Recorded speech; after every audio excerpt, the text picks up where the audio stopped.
Today my guest is Brian Lewis. Brian, how are you? I'm good, David. Thank you for having me. Well, thanks for being on my show. Finally, we've had recorded so much together, but not actually technology and friends. I'm glad to finally make it to the show.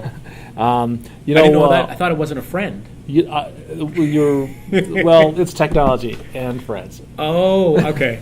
Now I understand. I'll leave it to the audience to guess what you are. Of course, you're a friend.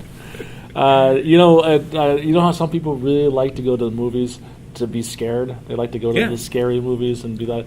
I'm like that way with technology. And that's why I have you on the show, because we were talking earlier about how technology should terrify us. So we should probably be a little bit more terrified of the stuff that's out there, right? We shouldn't be terrified of technology.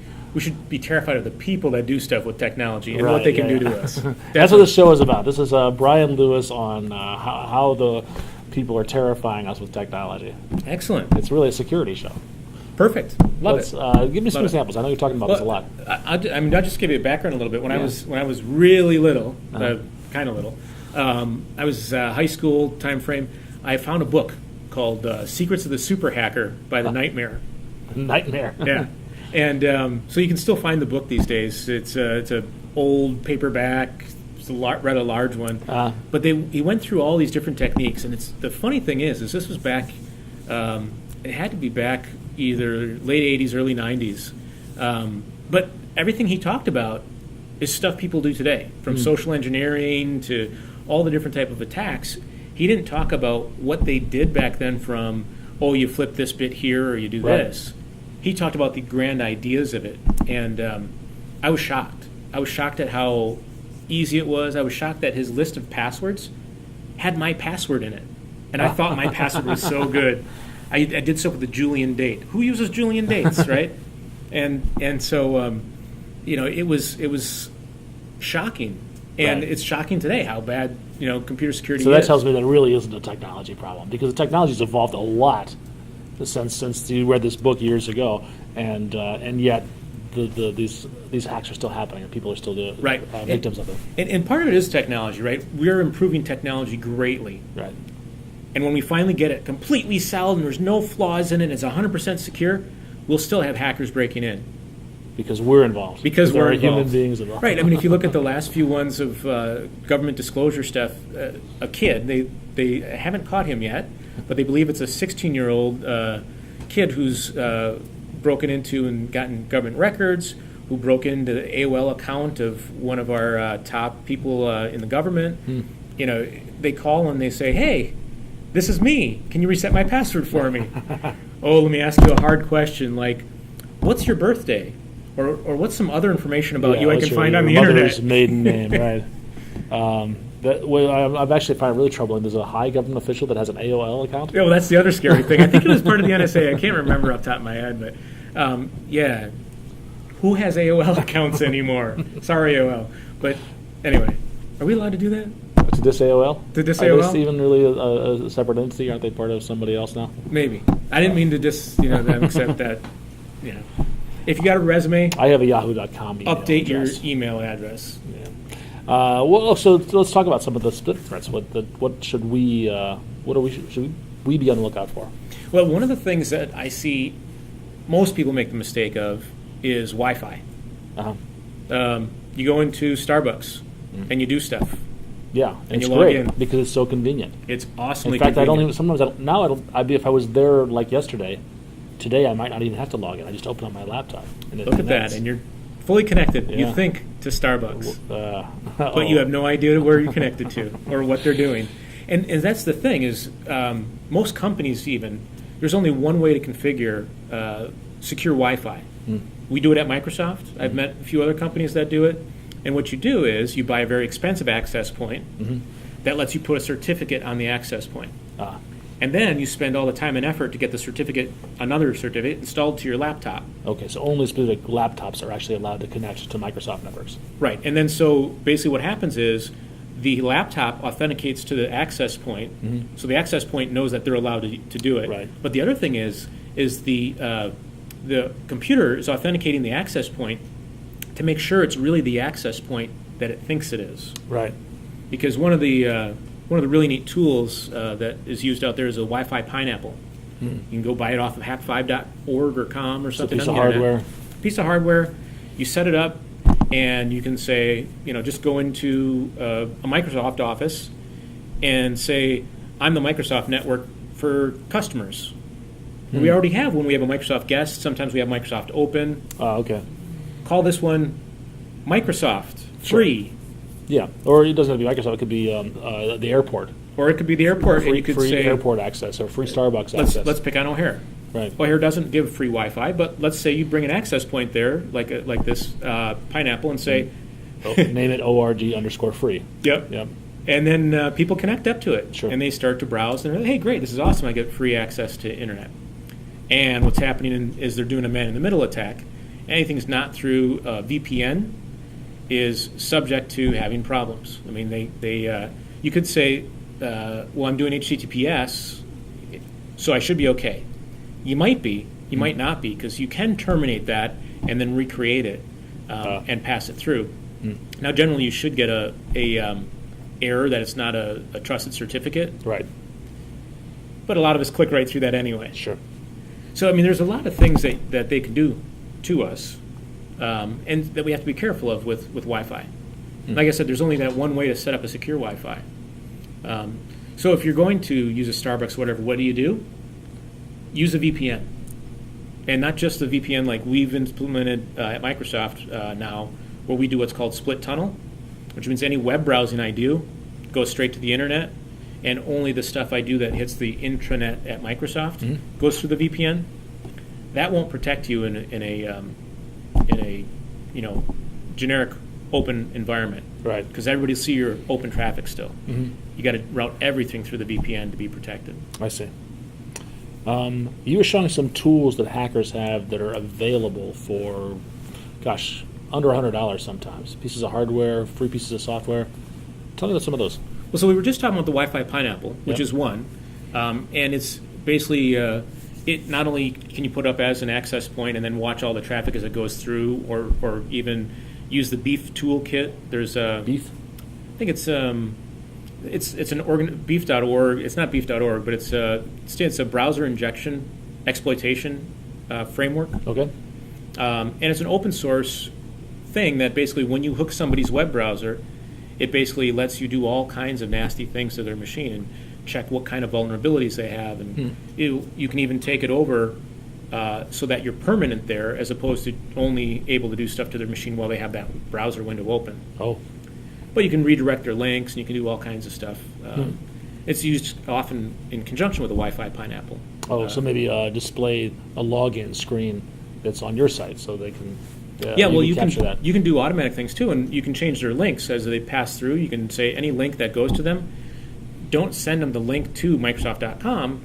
Change the link. Show it on their page that it says Microsoft.com, but change the link underneath to go to hackme.com. Okay. Now they're downloading files. They're downloading Windows updates from hackme.com. Yeah. So Windows Updates has a little bit more of a security mechanism behind it. But if I download a copy of Microsoft Office to install. If you download Office to install it may be a copy of Office with my added tool set to it. My added tool set, that tracks your everything you're doing and sends it off to some nefarious person.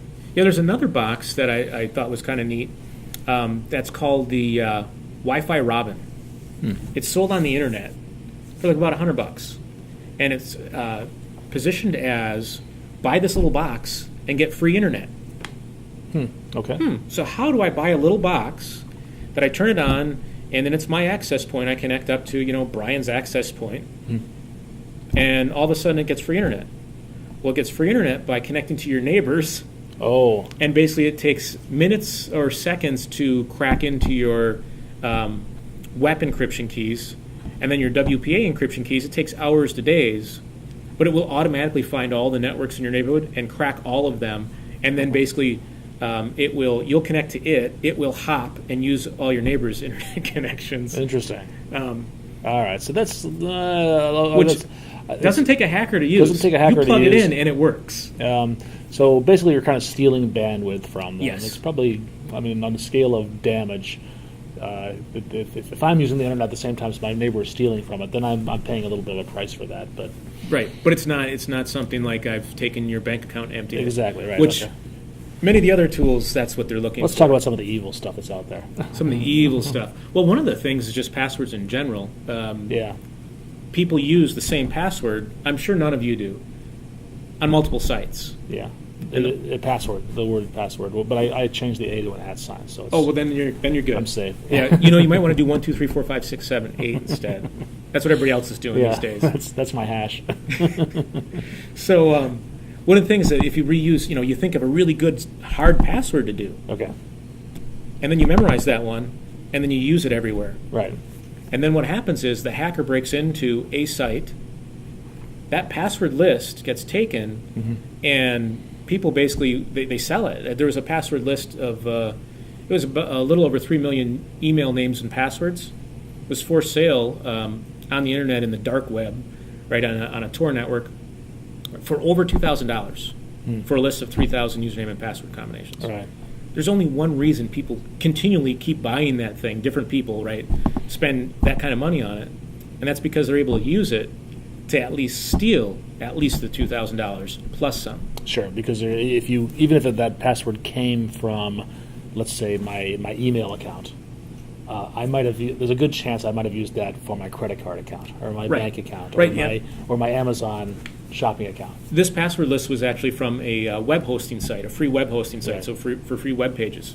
So stealing that information isn't valuable, but if I'm using that password, now I've got access to everything. So now else. I basically set that password thing up in a script that goes and tries the username and password combination on all the bank's websites that I know about. Right. And then, boom, I get in. And then I transfer money to other accounts, and then I, in a foreign country, empty it. Or I use it to order products, right? Because there's products using PayPal or whatever, you can do bank account things. And, I buy stuff in the U.S., and a lot of U.S. companies won't ship overseas. But there's some nice companies that have a service for you. You ship to them, they repackage it and ship it overseas for you. And it's a legitimate business. Right. But 80% of the business they do is illegitimate business. Okay. So they're able to basically get and steal money. And so that's hugely problematic, especially when you start to jump not only state lines, but country lines. It becomes very hard to enforce. Right.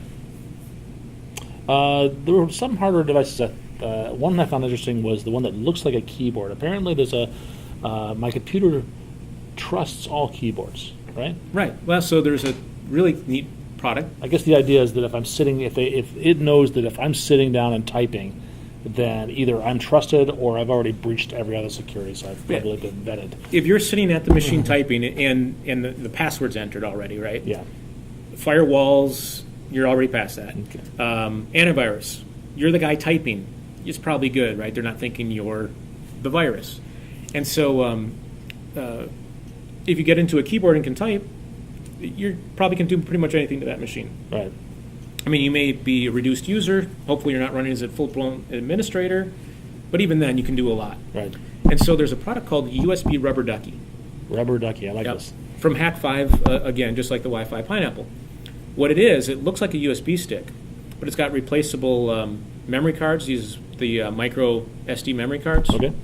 And you put that in there with commands, and basically when you plug it into a machine, it adds itself as a keyboard. The machine thinks that you're plugging in a keyboard. Right, because that's what it says. It says I'm a keyboard. Okay. And then that keyboard is just this little computer that just types all of the messages that you've sent to it. So, for example, you could type in CMD/enter, or enter, and then that starts a command prompt. Right. Well, if I'm sitting at the machine, I would see that command prompt pop up. But there's other commands I can type, and I can start like a script, and basically I can run a script that uses Windows scripting that makes that command prompt invisible and hides it. Right. So I would probably first type in that command, start Notepad, type in that script, save that to the hard drive, start the command prompt, run the script and hide that prompt. And so you'd have a fraction of a second to see that command prompt at Notepad and then the command prompt pop up on your screen. So it might go flip, flip, and then it's gone. And then the rest of the stuff it does, you won't see. But it can write a whole program and compile it and execute it. It can go open up a connection to the internet and pull code down and then execute it.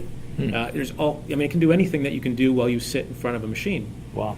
So as you sit talking to your banker next time and they're at their machine in front of you, you're behind their desk, but the back of their machine is right there where you could just take that and plug it right in, you could basically own their machine. So devices like this, I think we can protect ourselves by just keeping our machines secure. Don't walk away from unattended. If it's a server, put it in a locked room and things like that. But some of the stuff, we're out in the wild. We're carrying our machines around. Like how do we as users protect ourselves? Especially those of us that aren't real technical. Well, from some of this stuff, getting infected with a USB stick or rubber ducky or that kind of stuff, there's people that epoxy their ports shut. That seems extreme. That is extreme. I don't think I would do that. Keeping track of your machine and not letting it out of sight is one way. Yeah. I think actually you bring up a good point. So that the reason I wouldn't epoxy my USB port is because that's a useful thing. I use that for things, and that's the same reason I could never connect to Wi-Fi or never connect to Starbucks Wi-Fi, but it's so convenient.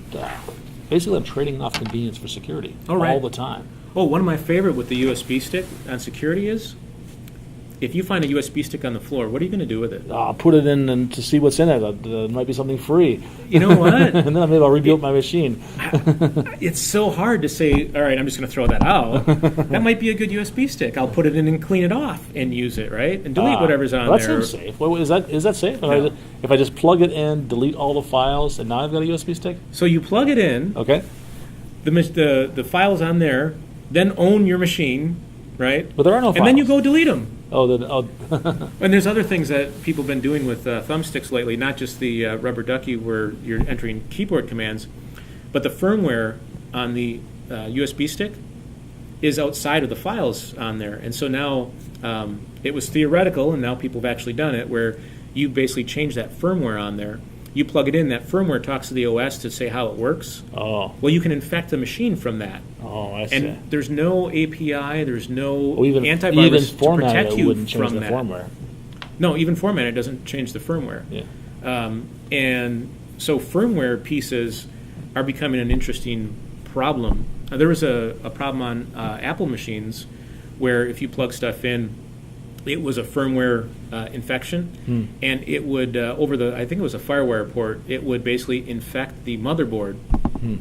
Which, when you get to this type of an infection, you can't just format the hard drive and clean it like we usually do, right? The way to fix this is to either reflash the firmware if you can, or if that doesn't work, you have to replace the motherboard. Oh my gosh, so they can get pretty ugly.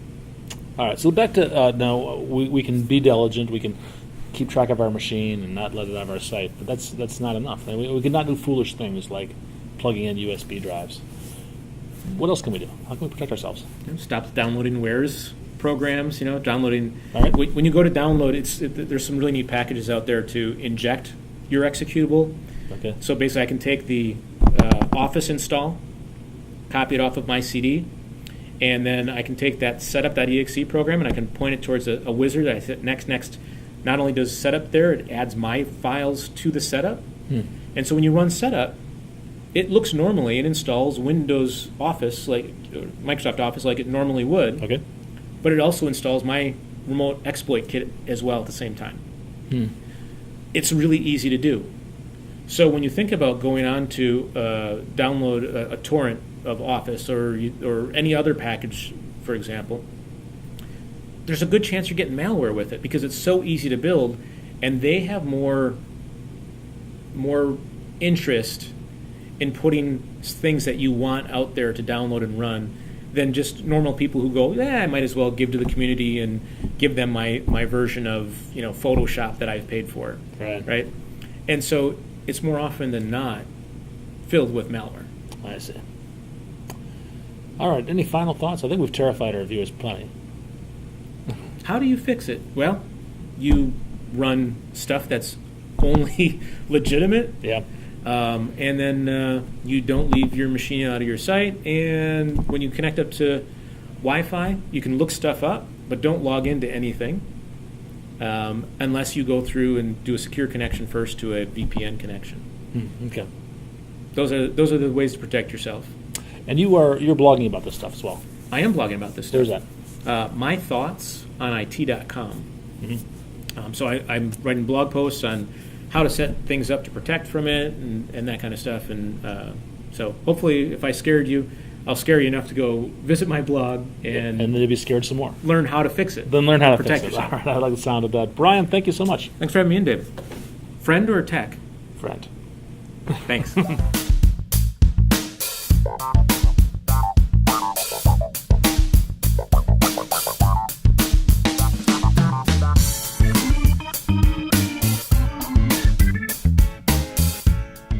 This was David Giard's Technology and Friends.